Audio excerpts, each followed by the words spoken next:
ready to begin. Hello, everybody. I see a lot of people are still connecting with the audio, so we'll give it just a couple more seconds here. Those people are joining in. Here at the onset, if we can, just everybody, if you can, please mute your audios at the beginning. We'll certainly open it up for discussion after we hear from our special guest. If we can, at the beginning, just ask everybody to please mute your systems. That would be wonderful. And we have a couple others still joining, so we'll go ahead and give it just a couple more seconds here before we get started. I do want to welcome everybody to our event this afternoon, and to anyone joining from Iraq or out in the region, a good late evening. We appreciate you being with us. If we can go ahead and ask everybody, thank you, to please mute at the beginning. We appreciate it. For those of you who I haven't met, I think I've met pretty much everybody on here, but if I haven't, I'm Steve Lutz. I'm president of the U.S. Iraq Business Council at the Chamber, and I'm joined today by my colleague, Yana Burris, who helps manage the council at the Chamber and is my colleague there. And I want to take a time here at the beginning of our session here at the onset to welcome our distinguished guest who's joining us on camera there, His Excellency Dr. Khalid Al-Najm, Minister of Planning for Iraq. And of course, I have to say, we also always appreciate the opportunity to engage our friend who's with him, Iraq's ambassador to the United States, Dr. Farid Yassin, and his wonderful team there at the embassy. We appreciate all that they do. As many of you know, the Chamber has an active program across the entire Middle East. We're actually the largest department in our international division at the Middle East. And what we take great pride in is being home to the U.S. Iraq Business Council. And I do want to acknowledge and thank many of our companies who are on here with us today for being a part of this virtual event. And we work closely with you, and we are grateful for your continued support and active participation in our program. And I want to just take a moment to acknowledge two of our newest members, the American University of Iraq in Baghdad and Procter & Gamble. So we're grateful to have those two new members on board and full-fledged members and part of our U.S. Iraq Business Council. And Your Excellency, it's important to note that we have companies really across the range of the economy, across a number of different sectors and industries that we work with. So that's important because I think we as an organization engage across the breadth of the economy. I also want to mention, of course, as we come through a time when the global community faces a lot of challenges and uncertainty due to the COVID and a whole range of other associated issues, at the U.S. Iraq Business Council, we do remain very committed to working with both governments on behalf of our members with an eye toward growing and deepening our bilateral economic relationship. And it's really important, I think, that we understand there may be turbulence in the short term, but that we will continue, to advocate and support American companies that are doing business and investing in Iraq. And we'll also look for ways to expand those ties and think creatively about the range of activities and policy reforms that can be taken, as well as, inshallah, to organizing events and bringing business delegations back to Iraq as the conditions enable us and allow us to do so. So we're very eager to do that. And we do believe that having a strong economy and strong ties with the United States can be a stabilizing agent, and at the end of the day can help foster greater independence for Iraq. We're, of course, Your Excellency, realistic and understand that in the near term, we know that there's an impending election. So we know that the focus of many will be elsewhere, but we're not going anywhere. The U.S. Iraq Business Council, the U.S. Chamber, has been around for many years, and we will continue to look forward and continue to engage in this trade and investment relationship. And that really brings us to today, Your Excellency, as we discussed. We really do welcome hearing from you about the work that you've been undertaking at the Ministry of Planning and your thoughts on how we can work to grow the relationship and involve U.S. companies in the opportunities there in Iraq. Before we turn the floor over to you, though, I did mention, Ambassador, we're grateful for all of your support and the strong working relationship we have with you. So before we hear from our special guests, I'd love to turn the floor over to you, Ambassador Yassin, to offer some initial kind of welcoming thoughts, and then we'll introduce His Excellency properly and hear from him. But Ambassador, we'd love to turn to you. Thank you. Well, thank you, Steve. You're a friend, and you as well as all your colleagues, especially the chamber. And when I'll share this with the other participants, when I introduced you to the minister yesterday, I pointed out two events that signal the importance and the role of the chamber with regard to Iraq.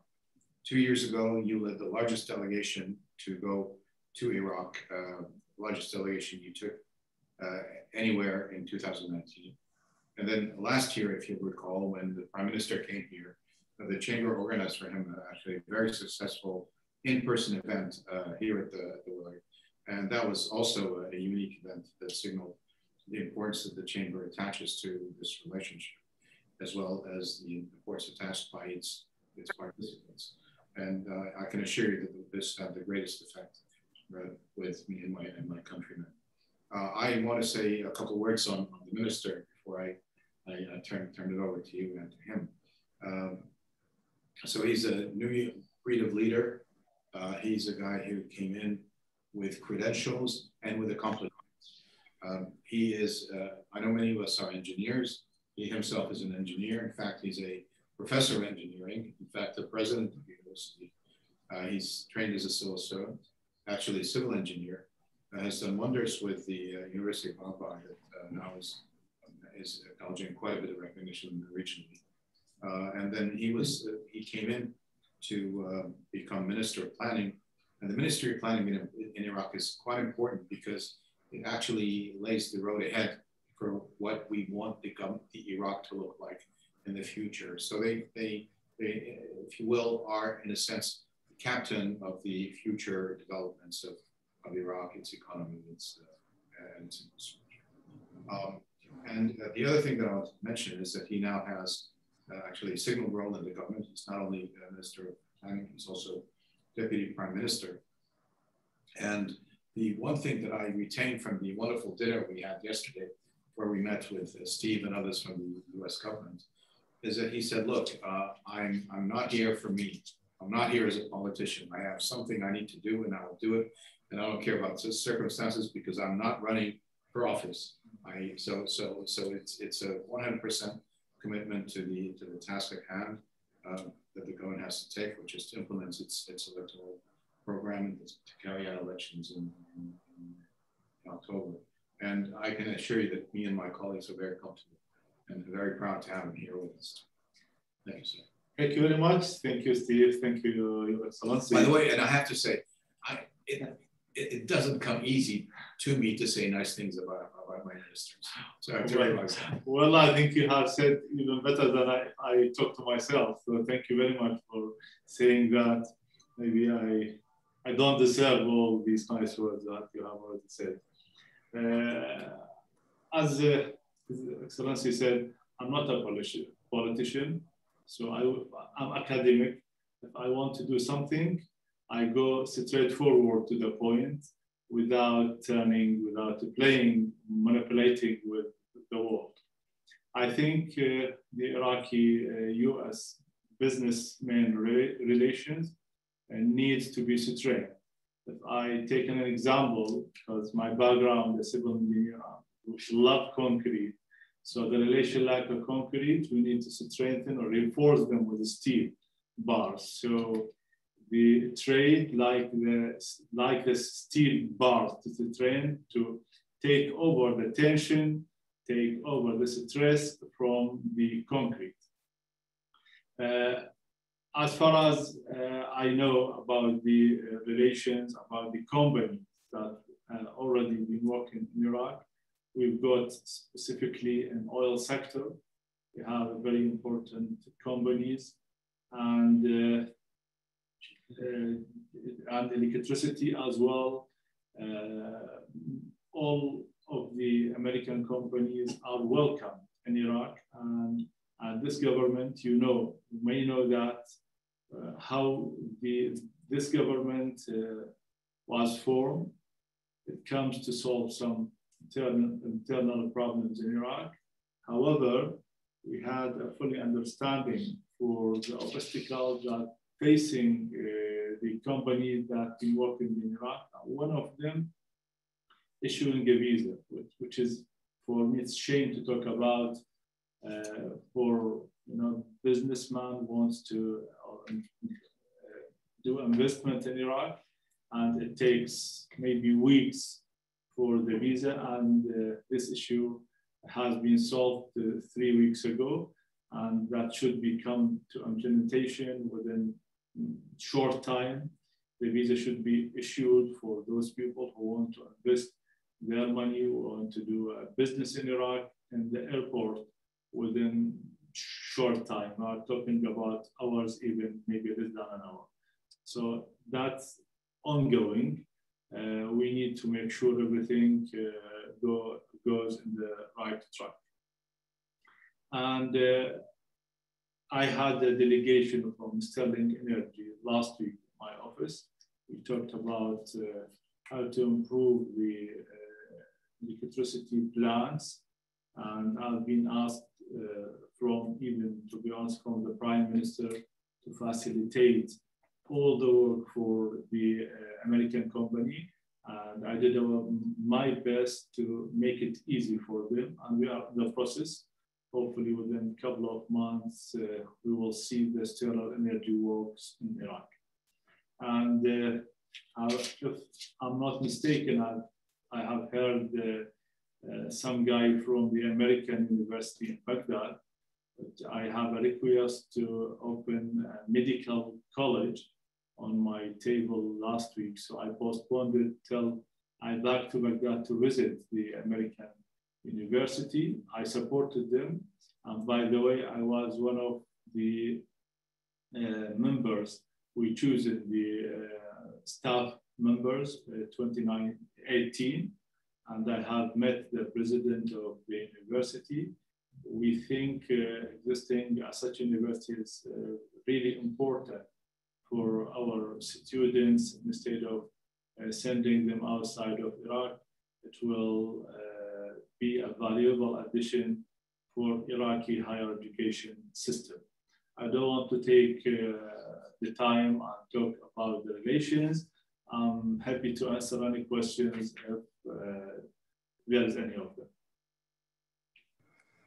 Well, Your Excellency, thank you so much, for those points, and it's always refreshing to hear from a non-politician in a political position. So, as the ambassador pointed out, it's always a refreshing review, and I like your engineering perspective on concrete strengthened by the steel bars. So that's we might have to borrow that one. Your Excellency, I wanted, before I open it up to the floor, you had said something that I should know, but it just really crystallized in my mind last night. You were talking about the youth population, and I think if I get the numbers right, I hope that 65% of Iraq's population is under 30, if I remember right, or 35. Yes. If you could comment, as the Minister of Planning, obviously there's the things that are in the here and now, but then there's the more strategic outlook. And obviously I would love to hear your thoughts, because you are talking to a bunch of companies, on your perspective on how it's important to grow the private sector to have career opportunities and job opportunities, because all these people can't go in to government. In fact, we know the numbers don't work. The numbers they don't add up. So you have to grow the private sector. So would welcome your thoughts on, how that's understood in the government, and frankly, your perspective on that. Where do you see the future for, this burgeoning Iraqi youth? Well, this government has presented the white paper. I think everyone heard something about this, which is a reform strategic plan for reforming the economy. One of these aspects is to increase or to support the private sector. And honestly, private sector has looking for a stable security situation to do that. This is one of the most important challenges that have faced the private sector. And the second thing is the bank system, the financial system. All of these things is also important for the private sector. We have been working to solve these issues. The first one is related to internal and external factors, and it will be deeply negotiated next month when the Prime Minister visits DC. And the second one, which is related to how to facilitate in the engagement of the youth with the private sector. We understood that private sector is looking for the skilled workers, and the Iraqi universities has a system which is give the degree with a certificate, but the graduated people needs to be trained to have skills to be welcomed in the private sector. We issued 3 months ago a framework for this issue, and the Ministry of Labor and Social Affairs has a program now working, I think, with, if I'm not mistaken, with U.S. Aid and with UNDP to implement this program to improve the skills of the workers, the youth. We have a problem with the English language because most of the international companies, they are looking for people who knows English, not just Arabic. And even with the engineering college, with the medical college, we use the both system. I mean, in terms of study, Arabic and English. So I think American university will be a very good tool to improve the English skills for our people. In general, the Iraqi graduated, I mean, who study in Iraqi university, they have got a very strong theoretical background, but they need to be trained to improve their skills. As I said, American university, it will be a very good place for them. I will visit the American university to discuss this issue. We've been working with the British Council as well, but we are talking about hundreds of thousands of them. How can we accommodate places, find chairs for all of them? But in general, there is an opportunity for the private sector to be grown with if the white paper is implemented in the next government, the coming government, as well as there is a law and the legislation in the parliament, which is BBB, private-public sector relationship. How we can make a relationship, a strong relationship between the private sector and the public sector to make a partnership. If this law will be legislated soon, many problems will be solved. In Iraq, we've got more than 100 companies with billions of dollars. It has got, lands and factories, but it needs to be improved. With the Iraqi situation, I mean, economic situation, we cannot provide all their requests. We cannot afford all the money to improve the factory lines and to improve their products. So they are looking for a private sector partnership. I think within the 4 or 5 coming months, the law will be legislated. Hopefully before the end of the term of the Parliament. So there is a big chance for the private sector to invest in the agriculture and the industry with many, many different sectors. And the other thing is the health sector. Most of the Iraqi people are traveling outside Iraq for their treatments.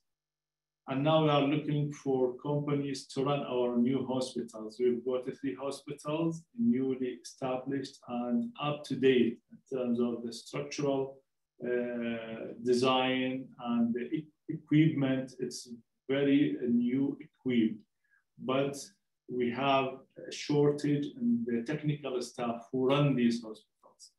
And I think this is another sector for the private sector to run the hospitals, to make an agreement with the Ministry of Health as well. We've got so many stadiums, and because the Daesh when occupied Iraq, most of the Iraqi project, development project was stopped, and with a percentage maybe 80–90% of implementation. So even back to the beginning of our talk, which is 65% of Iraqi is youth. So they need, for their sport activities and going outside. That's another aspect for investments for the private sector. If we keep talking, there are so many. Iraqi like a virgin land. So first come, first win. And we are welcome all of the companies from the US, from all over the world. Recently, we have agreement with Egyptian companies and Jordanian companies. If there is any company, they can work as a third party for them, make a relation between Iraqi, Egyptian, and US companies. In terms of just to make a step forward for the Egyptian to accept the challenge. And they have received a letter from the Ministry of Industry. In Egypt, they will visit, there is a big delegation will visit Iraq next week, just to search the opportunity that can work with the Iraqi companies. Thank you, Your Excellency. You covered a lot of important ground there. And on that last one, I would say we actually have had one member, maybe 2, that have worked with the Roscom, comes to mind as a major Egyptian company, to do projects in Iraq. Very interesting to hear how you talk about, and it doesn't surprise me, having been the president of Anbar University, the primacy, the importance you place on training the workforce of the future to match, the jobs that are there and available in Iraq. And I would certainly praise the government, the Prime Minister, Dr. Allaway, yourself, for the white paper, and know that many of the reforms in there are things that certainly the U.S. Chamber and the U.S. Iraq Business Council have been supportive of. So we're grateful for that. What I'd love to do is we were in touch with a few companies in advance of this. We'll certainly have time, I think, to open it up to the floor, but I'd love to call on a few of them that we connected with in advance that expressed an interest in offering a comment, making a question to you. And first, let me go to Chris Bowers at Chevron. Chris. Hello, Minister. Thank you very much for this, and thank you for arranging for the Chamber for arranging the meeting. Minister, I apologize for my English accent in this American setting, but I think you also are familiar with English accents from your time in the UK. So I hope it's not too much of a shock. I was going to ask about demography, and I think you answered most of what I would have asked. Apart from stressing, I think, it's a tremendous opportunity for Iraq, because, when you look at some of the great growth stories in the past, and for instance in the East Asia, they came about because there was, or one of the factors that contributed was a large youth bulge, and I think you've got that, and some of the measures you talk about on private sector are very important. But I was going to ask something around another aspect of your responsibilities, which is around Iraq's relationship with the World Bank and the IMF and other international institutions. I was wondering how they were going. We tended to hear quite a bit a few months ago about the IMF. A little bit less recently, unless I'm mistaken. But how do you think the IMF and the World Bank can help? Iraq, and in which areas? Thank you. Thank you very much. I will have a meeting, I think tomorrow, with the World Bank. And we have received a delegation 2 weeks ago from the World Bank to improve the cooperation between us. I think we have so many projects in the Ministry of Planning.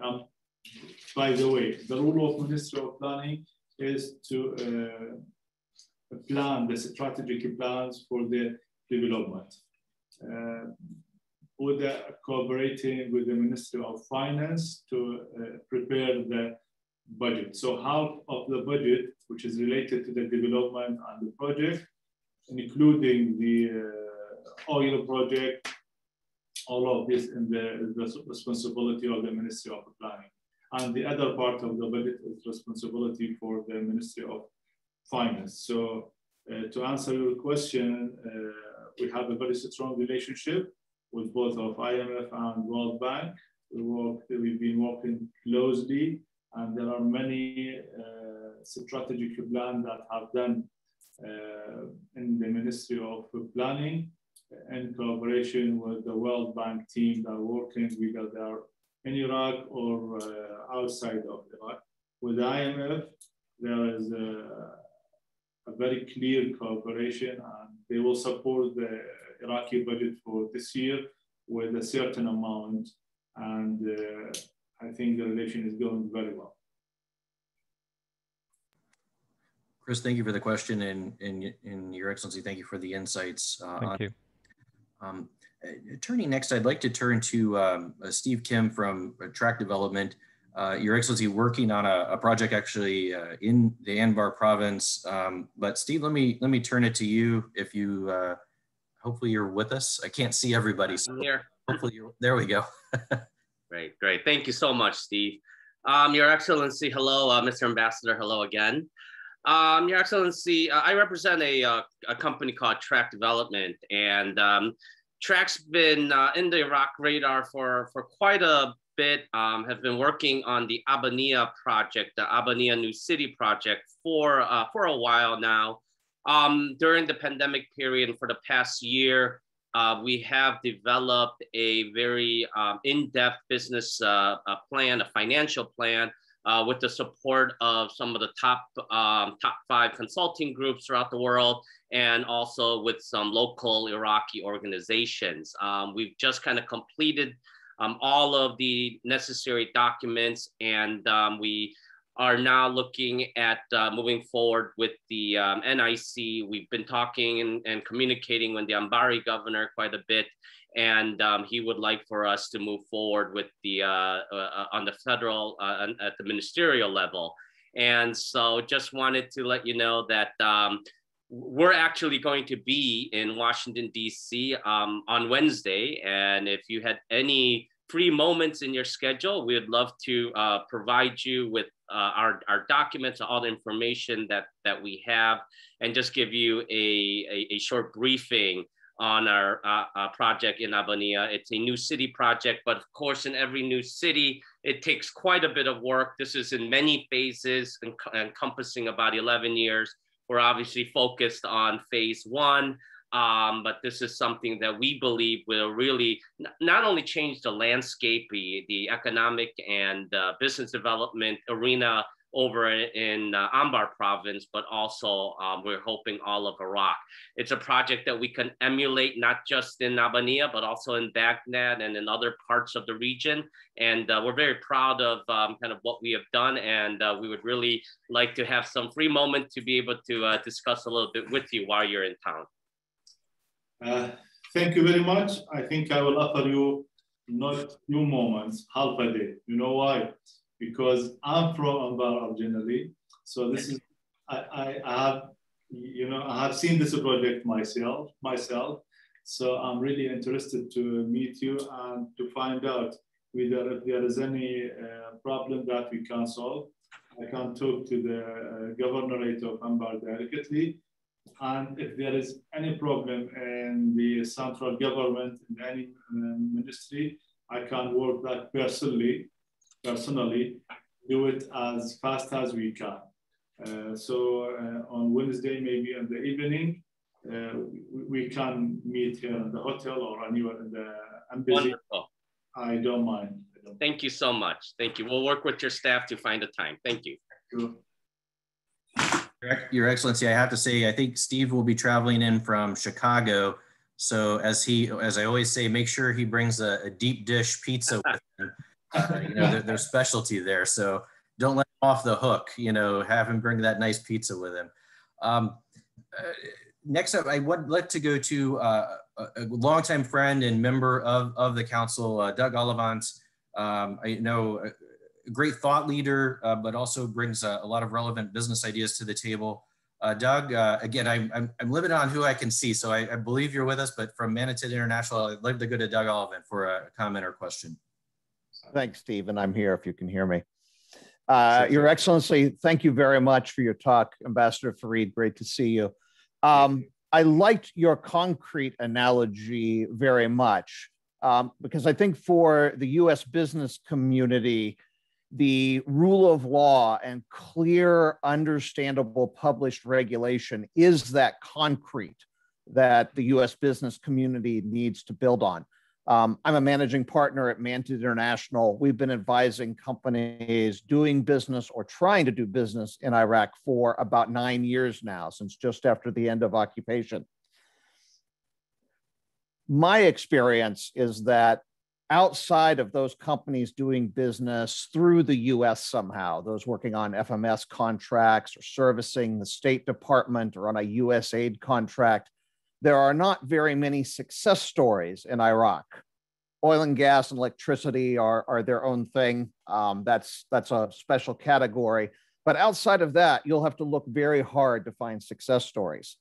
I would love for us to have a day where we can assemble on a panel like this 3 or 4 CEOs who can talk about how, while the negotiations were hard and difficult, once the contract was signed, they received all the necessary permits, the materials weren't held up for bribes at the ports, the work visas were processed in a timely manner, the tax rate that was enforced at the tax office was identical to the published tax rates, that once invoices were approved, they were paid as agreed upon in a timely manner, and that final payment at the end of the contract came in a very timely and reasonable manner after final inspection of the project.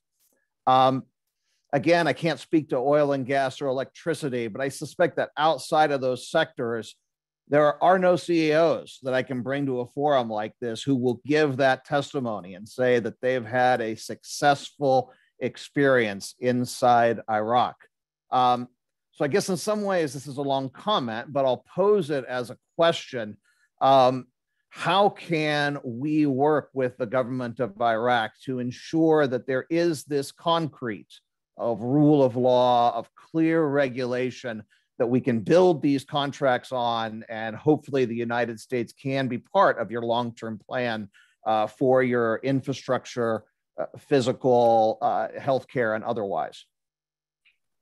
Well, thank you very much for asking this issue, because when we talk about the American or all the international companies, mainly we are talking about both sectors that you have already mentioned, which are the oil sector and the electricity.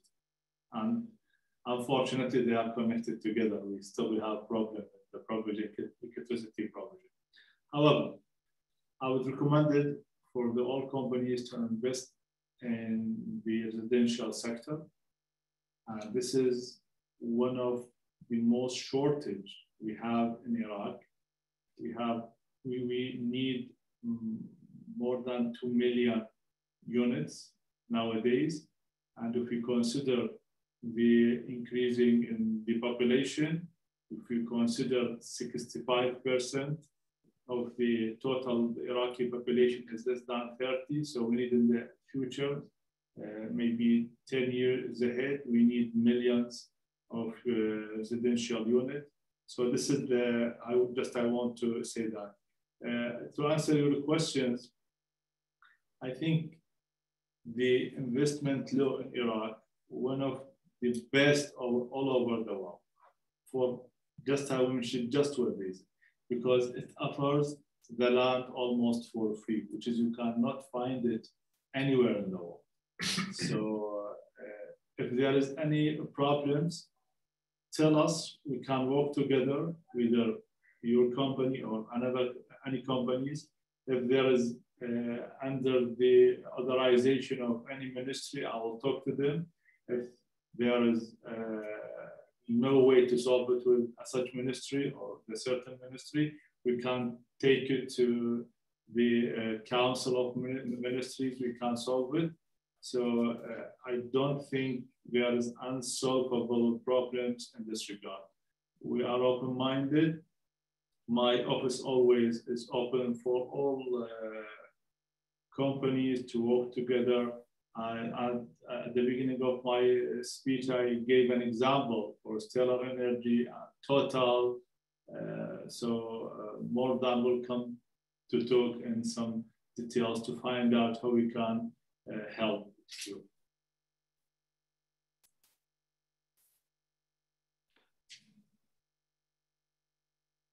Doug, you look like you were going to say something.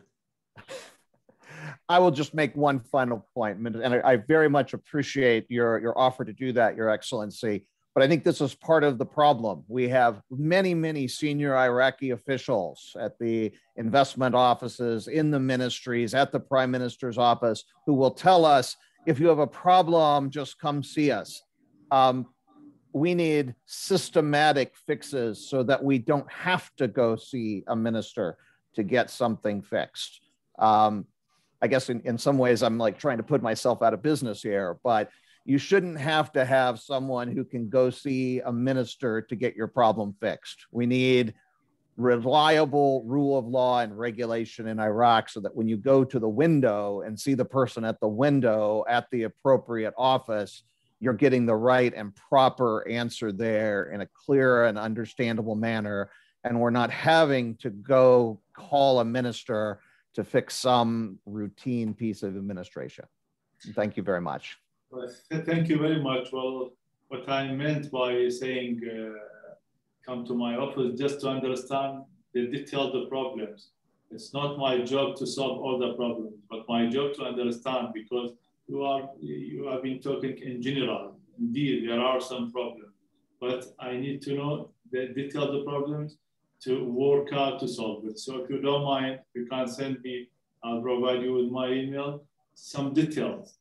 Where is the problem? Either in the investment office, where is it in the ex-ministry, where is it in the airport, where, just to work out. That's what I meant. And Your Excellency, as the ambassador knows, the council for many cycles now has kind of on behalf of the members provided input on a range of different policy issues, regulatory issues for consideration that we provide to both governments, usually in advance of something like a strategic dialogue or a TIFA discussion. We're glad to provide you, and I think that captures probably some of the things that I know Doug has provided before and others that are on here today. So we'll be sure, make sure to share that with you, because I think that kind of catalogs some of those concerns that perennial concerns or things that have been brought to our attention before by our member companies. So we'll be sure to share that with you. I'm glad to do that. Well, I'd like to add a point. Please. So the idea is to resolve these issues systematically, and in some way, to put myself out of the business, because I can tell you that, as you know, the embassy, my colleagues here, we practice an open door policy, and we transmit all the problems as quickly as we can to that. There has been some progress. I mean, the decision by the government to grant visas at the airport has not been easy to come. We've been working on it for a number of years, but it's there, and it is being implemented. And I can assure you that fairly soon, I think we'll see other issues addressed in the same manner. That's great, and having you, Ambassador, and the team there, that's been indispensable. Having you as advocates, essentially in lockstep with the business community to press for those reforms. That's been grateful and much appreciated. And the visas are absolutely an important step. very much so. So thank you. Can I just add one more point?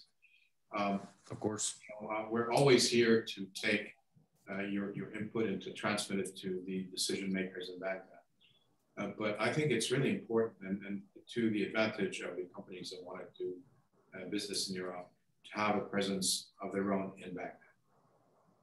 That would help. Yeah. Thank you both for that. I see, I did want to go to our friends at Gibbs International, another relatively new member of the U.S. Iraq Business Council.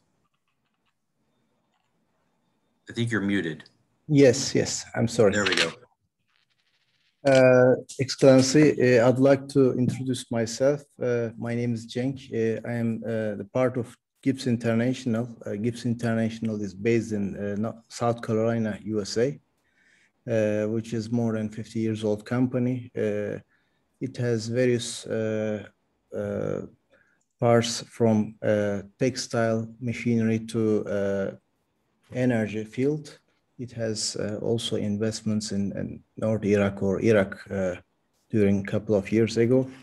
I'm in engineering part of Gibbs International. Gibbs is making various projects throughout the world. It's the largest reused textile machinery dealer in the world with more than 3,000 complete plants sold over 90 countries. And knowing that Iraq has got huge petroleum reserves and production and a lot of young population, we could offer a lot of projects to turn their petroleum products into fibers and textile products, which will give potentially millions of jobs, which they have their own population to use it as well as to be exported. Saudi Arabia is a good example of that, with SABIC is having now over $95 billion worth, making a lot of polyester fiber and polypropylene fibers, which can be used in various productions. If Excellency is demanded of our expertise, I am based in Istanbul, Turkey, which is having a logistic advantage to meet in anywhere in Iraq whenever we are required. Thank you.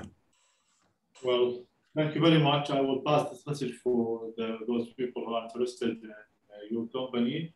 And if you don't mind, if you can send some contact details, I will pass them to those people. Thank you very much. Have a nice day. Thank you, Singh, for joining today, and good to see you. Appreciate this. Next, I see a hand up from Van at Cargill. Van? Yes, hi. Good afternoon, good evening, Mr. Ambassador, Mr. Minister. Thank you for joining us today. It's a pleasure to be with you both. Cargill, as you may or may not know, is a large agriculture and food company all around the globe. As it relates to Iraq, I just offer two comments / questions. One is, I'd be interested in Your Excellency's assessment of agriculture. You mentioned it a bit earlier. I have some colleagues who are particularly interested in the dairy and aqua area, aqua development in Iraq. And so I'm just curious whether you have any thoughts on the development in those areas in the agricultural sector. And then the second piece is, I know the U.S. Wheat Associates and some other U.S. companies, including Cargill, have been working for some time to try to increase U.S. wheat exports to Iraq and achieve some financing opportunity with the Export-Import Bank of the United States. And we keep hearing there's tenders that may be coming and not, but it hasn't happened yet, and it may not be in your portfolio, but just to let you know that I think there are continued interest by U.S. companies to continue to be a supplier of grain to Iraq. And so I'll stop there, but thank you for joining us. It's a pleasure to have you a part of this, and we appreciate and wish you great success as you work on the planning and development of the country. So thank you very much. Thank you very much, and hopefully I'll see you and your company in Iraq very soon. Full disclosure, the minister has a farm. A big one. Yes, I do. Well, I thought it was very interesting, Van. You mentioned the aqua farming, and in Your Excellency or Ambassador, Your Excellencies, Ambassador, Mr. Minister. I mean, is that an area of growth opportunity? With we're all familiar with the Mascouf, but is that a significant investment opportunity for a company like Cargill and others in the agriculture space? Do you see that? And then the dairy, is there growth potential there? Are there opportunities? Well, if you don't mind, I want to comment. Iraq, like some countries, especially in agriculture, the farmers, they think the government should support them with everything. With this government, we start to reduce the support from the input, and we still support the output of their farms. So gradually, year after year, maybe it takes around 4 to 5 years, the support for the input should be zero. So that will give a very big opportunity for the private sector to be in the Iraqi private sector. I mean, agricultural private sector. If we are talking about some seed, well seed, now the production of Iraq more than 5 million tons, which needs, for machines and for good quality of seeds and all these for the chemicals. And I think after 4 years, when the government wouldn't support the farms and the agriculture sector, there would be a very good opportunity for the private sector companies. So I ask my friend just to study the Iraqi market to be the first in there. Thank you very much. Thank you. Thank you, Mr. Minister. And I have to say, I grew up on a farm myself, so it's always good to get. It's always fun to get farmers together and tell stories, as my dad liked to say. I'd love to turn. I know we have our friends from our chamber affiliate, the Center for International Private Enterprise, on. If I can turn to Steve Roslin. Steve. Well, thank you very much, Steve, for the opportunity. Good afternoon, Your Excellencies. As a nonprofit affiliate of the U.S. Chamber, as Steve mentioned, working to promote democracy through private enterprise and market-oriented reforms. We're active in more than 50 countries around the world. And in Iraq since 2003, we've worked with a variety of business associations and economic think tanks on a number of advocacy initiatives. Currently, we're supporting provincial business coalitions to advocate for decentralization, improved transparency in revenue sharing in particular, and other governance reforms. And then at the national level, we're supporting private sector actors to articulate priorities for economic recovery and development, especially where there's alignment with the government's economic reform white paper. Your Excellency, your ministry is establishing a private sector council as a way of fostering a greater role for the Iraqi private sector in policy planning. Could you give us an update on the status of this council, the prospects as you see them for closer cooperation between the public and private sectors in implementing the economic reform roadmap and the role of this council moving forward? Thank you. Thank you very much. I didn't know anyone do know about the private sector council, so I'm happy to hear that from you. Well, actually, when I appointed as a minister, I started to review the files that I should work on. And the first question came to my mind, how the Ministry of Planning, which is responsible to support the private sector, work with this file. And I have found that there is a very good strategy for improving the private sector has been done 2012 with supporting of, I think, UNDP and other international organizations. And one of the outcomes of this strategic study is to establish this council. And the second question to my people and to myself, why you didn't do it? And they say there are such problem, obstacles, political issues, and I've been working for that for 6 months, and I formed the private sector council, which is temporary, because I hated this council. I believe that the government should be just support the private sector. We don't be involved with those people. Private sector should lead the private sector. The job of the government is to facilitate the problems, just to remove the obstacles that facing the private sector movement.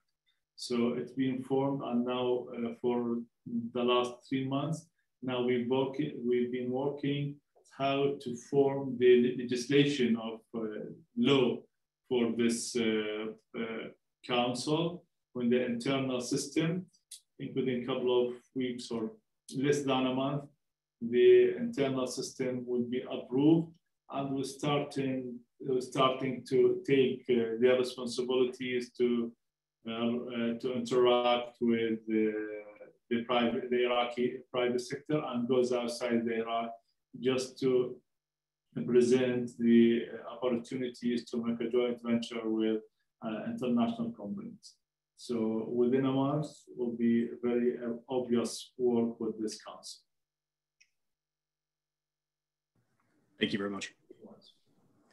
Your Excellency, I have to say, in a prior life, I used to work at the U.S. Department of Commerce and in the International Trade Administration, and there we had a series of what we called international trade advisory committees, which were essentially councils of private sector companies that would provide input to the U.S. government through the U.S. Department of Commerce on a range of issues, either sector or thematic based. So it's great to see, you know, such an entity being devised. So I think, as having been involved in that from the government side, it was very worthwhile, you know, to have that kind of direct input and to have that exchange back and forth. So credit to you.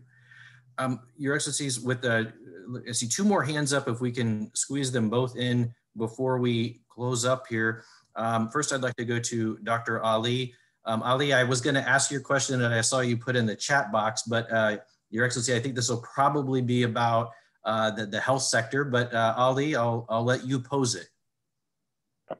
Thank you very much, Steve. Nice to meet you all, and nice to meet the Minister and Mr. Ambassador here. Hopefully this will be a productive meeting. I have 2 points actually to be pointed that we are facing now. In entering new pharmaceutical US companies into the Iraqi market and the Ministry of Health.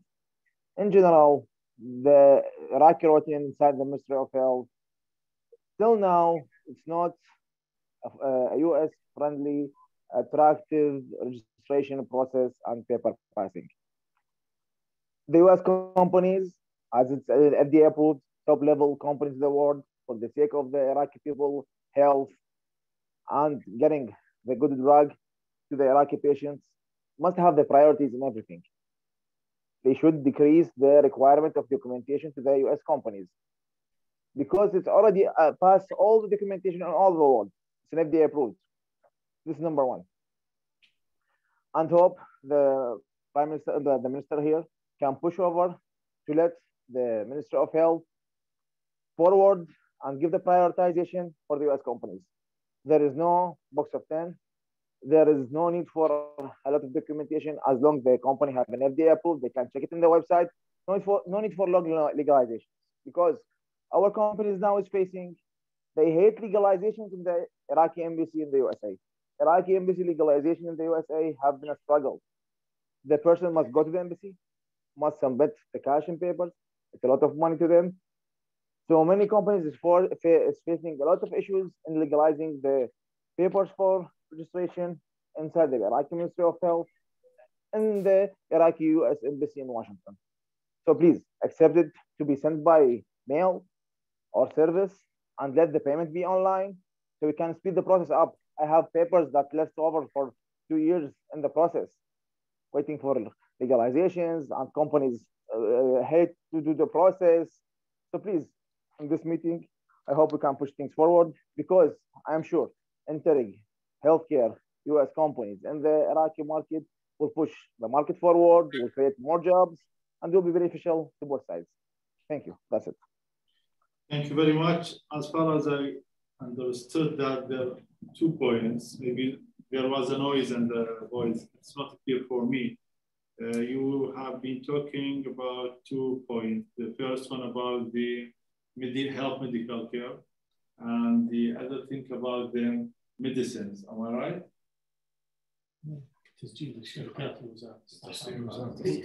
Yeah, I think a big part of it, Your Excellency, if I may interview, it's a question of, for lack of a better term, automation or digitization of processes which have previously required wet signatures and physical forms. So yeah, I think that's a big part. Yeah, I got the point. In Iraq, we've got 2 ministries are responsible for recording or approving the companies, which is Ministry of Health and Ministry of Trade. To be honest, I'm not familiar with the details of this process because this is the responsibility of the Ministry of Trade. But this is the first time I heard there's a problem with this because I'm headed the Trade Council of Iraq and Egypt, Iraq and Jordan. Most of our imports for the medicines from those both countries, there is no problem. But I will check that with the Minister of Trade and Minister of Health. If we can't help, I don't think we will stop providing our help. Thank you very much. Thank you, Your Excellency. And I would say to Ambassador Yassine's credit, to the U.S. Embassy and Baghdad's credit, during the throes of the pandemic, there was actually, I think, a real big effort by the government to move towards an e-system. And I think we've proved that actually that system worked well during the crisis of a pandemic. So I think there's an interest in keeping something like that in place and not reverting back. But we understand that might require legislation or to put it in place on the permanent nature. But I do think we've proven that it can be successful and that it can work in a crisis like that. So I just note that. Iraqi people like stamps and like to see their signatures everywhere. So unless you've seen signatures and so many stamps, this is a good thing. To be honest, this is shame for, we are in the 21 and for some documents, it's been requested for the real document. Many people, they don't accept sending email, even if it's an official email. But yeah, we are working hardly to cope up with the world. Yeah. We cannot solve everything within just for 1 year. Very true, very true. Well, next, Your Excellency, turn to Matt. I see a hand at Baker Hughes, and then we'll do this the speed round. Dr. Miri, I saw from the Chaldean Foundation is pinged as well. So those will be our final 2 questions. So Matt, over to you. Yeah, thanks, Steve. And I'll keep it exceptionally brief. This is Matt Armstrong with Baker Hughes. I just didn't want to miss the opportunity personally, Minister, to thank you and the Ministry of Planning for all of your help in getting our flare gas to power project with South Gas Company underway in the Nasiriyah area, and Ambassador Yassine, especially to you as well, for all your personal work and the work of the embassy, getting that project across the finish line and into execution. It's been a challenging environment to start the project, but we are in execution and very excited about the potential to start generating power from Iraq's excess gas. So again, thank you for all the support over the months, and back to you, Steve. Well, I'll leave it to the Minister, Ambassador. I don't know if you're welcome to react to that as you'd like.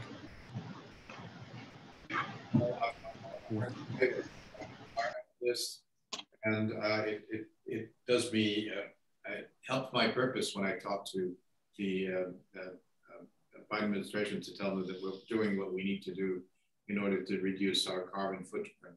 So companies that help us, capture our flare gas, convert it into electricity, are doing us a favor locally, are doing Iraqi citizens a favor, and are doing our reputation a favor. So thank you for doing what you're doing. And as you know, that's been a priority of the council on so many different levels. Dr. Amiri, you're gonna, no pressure, but last question or comment to you before we close out. Yes, thank you, Steve, and I will make it very brief. Thank you, Ambassador Yassin, for excellent work and service at the embassy. We are proud that you represent us. Dr. Najm, welcome and greetings from the U.S. in Michigan. I just want you to know that we have the largest and most able Chamber of Commerce outside Iraq. We are all, most of us are business-oriented people. The Iraqi community in Michigan alone, which is about 160,000 people, contribute to the local economy $1.6 billion a year. This is more than the budget of Lebanon and Syria put together. And it's all private sector. In fact, we formed recently a council, and we are proud that we joined the U.S. Chamber with our council to facilitate business in Iraq, help small and medium-sized American companies set foot in Iraq. Because really we combine the business philosophies as well as the strength of our economy here. And we would like you to use us. I mean, I'd like you to think in your planning and in your engineering, and you combine both, how to tap into the Iraqi Americans in the diaspora. We come free. We have all the talents that the country can need. We are bicultural. We have relationships in the United States, and we have relationships in Iraq. So it's an invitation to use us, and it is for free. And I'd like to hear your comment. Thank you. Thank you very much. I'm proud of you and your colleagues and with this big contribution. This is the first time I've heard about this. I'm really proud of it. And I invite you to join the Iraqi private sector just to provide us with a representative from you. I think it would be a very good chance to rub your shoulders with the Iraqi people and to be a part of the Iraqi trade society. I welcome that. I think it's an excellent start. Yeah, thank you very much. Derek, just send the name to the Mr. Ambassador.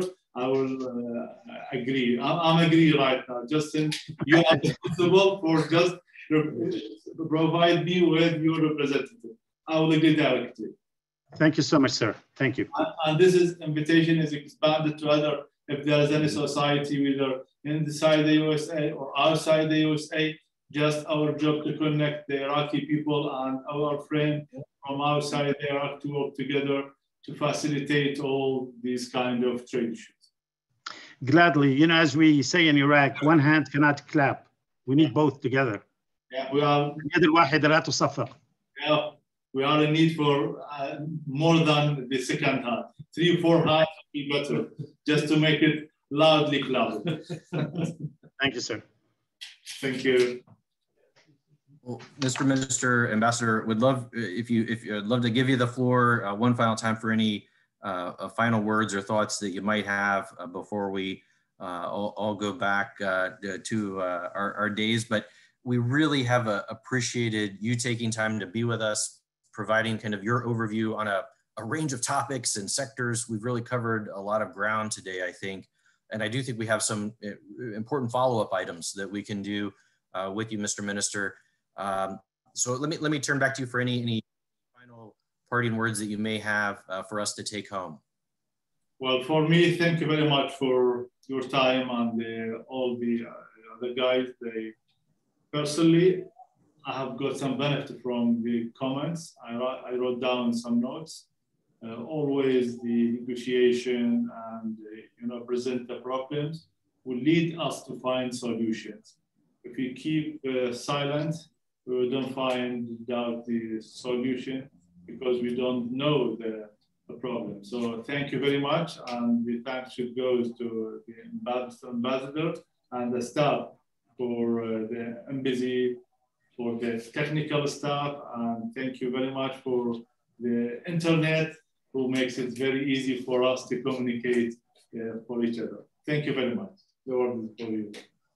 There's not much I can add. I just want to give greetings to our compatriots in Michigan and elsewhere in the United States. And it is part of the embassy's plan to reach out as much as possible to them. They make us very proud. Thank you very much. Well, Mr. Ambassador, thank you so much for spending time and making time to be with us today. We will absolutely follow up from this conversation on several of the points raised, and we do appreciate the strong sentiment and the idea that we can grow, the U.S. Iraq relationship across a range of opportunities. So we look forward to working with you, and thank you both for all that you're doing and for your time today. And we look forward to staying in touch. Thank you very much. Thank you all. Thank you for everybody for tuning in. And with that, we'll conclude the session. Thank you. Bye.